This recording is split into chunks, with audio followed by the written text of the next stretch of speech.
Hi everyone, I'm Lauren Melton and I'm a registered dietitian at CoreLife in Odenton. Thanks for joining me today on Eating Well with CoreLife. Today we're going to talk about stress management and emotional eating, but before we get started, I just wanted to remind you that even though our clinics are temporarily closed, you can still meet with your care team through a telehealth visit and track your progress using CoreLife's app and remote patient monitoring program. So to sign up for remote patient monitoring or to schedule your telehealth visit, please email our team at info@corelifemd.com. So let's get started today. Like I said, we're going to talk a little bit about stress and emotional eating. So obviously these are really unprecedented times that we're living in, and it's really surrounded by a lot of uncertainty. So that's no secret that many of us are struggling with stress and how to deal with that, especially if we tend to be emotional eaters. So while trying to lose weight, it is no secret that healthy eating is a major component. However, many of us turn to food as a source of comfort.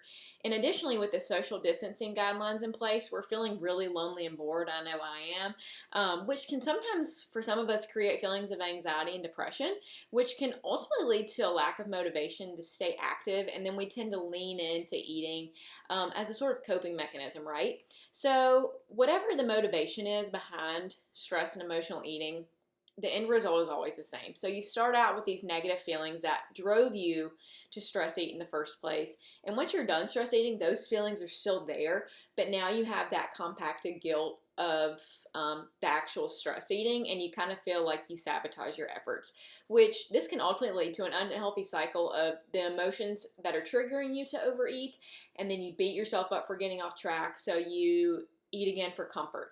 So we want to kind of break that cycle in this time while we're not able to meet face to face and you're not able to meet with your registered dietitian. So how do you stop that? So today I'm going to kind of give you some tips and tricks kind of on how to combat that until you're able to get back into the office, okay? So the one thing that I recommend is to keep yourself on a schedule. So as humans, we typically thrive on routine and schedule. So if you're working from home right now, that's a little bit easier, but if you're more of what I call like stuck at home, set yourself a to-do list every single day to kind of fill your time so that, it kind of gives you something to work on and you're kind of distracted from what's going on in the news right now, right? This can also help to fight boredom so that you're not finding yourself boredom eating. So, because a lot of times our emotional stress eating can be tied to boredom sometimes, right? So some things that I've been really trying to do that tend to help and I've been typically recommending for everybody. Number one, go on a walk. Getting outside and getting some fresh air will do wonders, right? So if the weather is permitting, get outside, going on those long walks, go on a run if you like, just doing something outside just to get out. So that way you don't feel like those walls are closing in, right? Calling a friend or a family member. This is a great time to really connect with everyone, even though you're not able to do it face to face. We don't often have this much time to just kind of, connect with people. So doing some FaceTime, Skype, calling somebody. I've been trying to call somebody on the phone every single day because calling on the phone, typically we don't have a lot of time to do that. So I think that that's definitely something that could be beneficial. Playing with your pets or your kids and reading a book, anything that you like to do that typically is a stress relief for you, work that in somewhere throughout the day. And so that way you also feel like you're doing something productive, right? Another huge thing that you can do, keep a food log.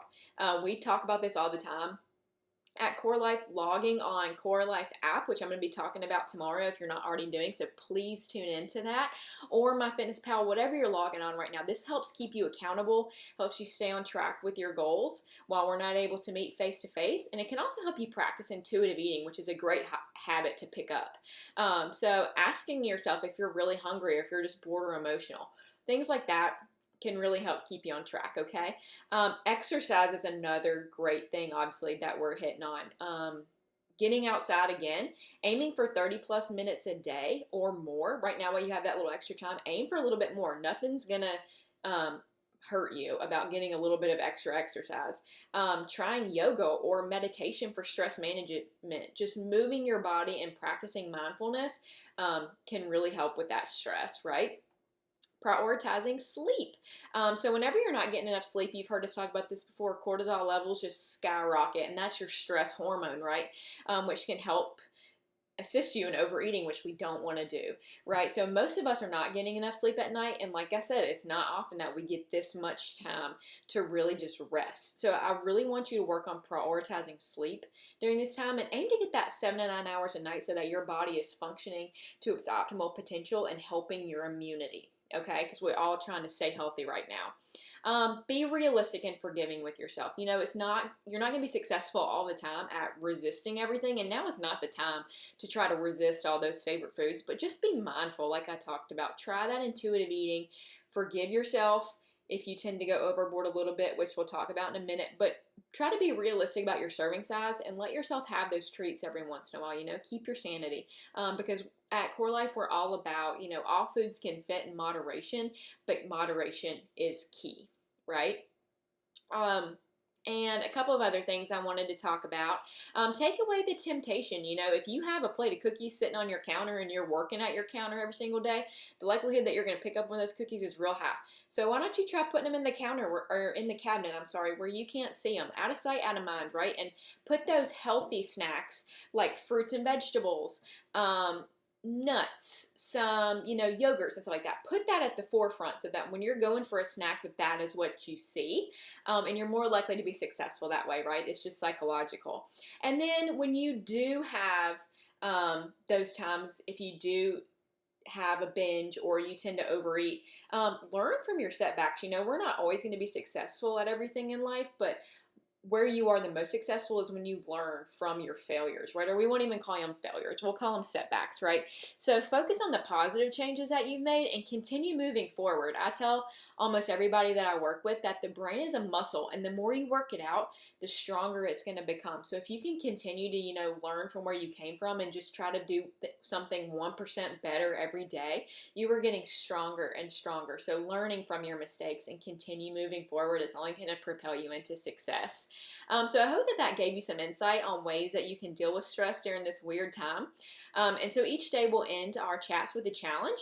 So today I want you to share one way on social media that you are combating your stress and avoiding emotional eating at this time, or something that you just feel really proud of yourself for doing over the past couple of weeks.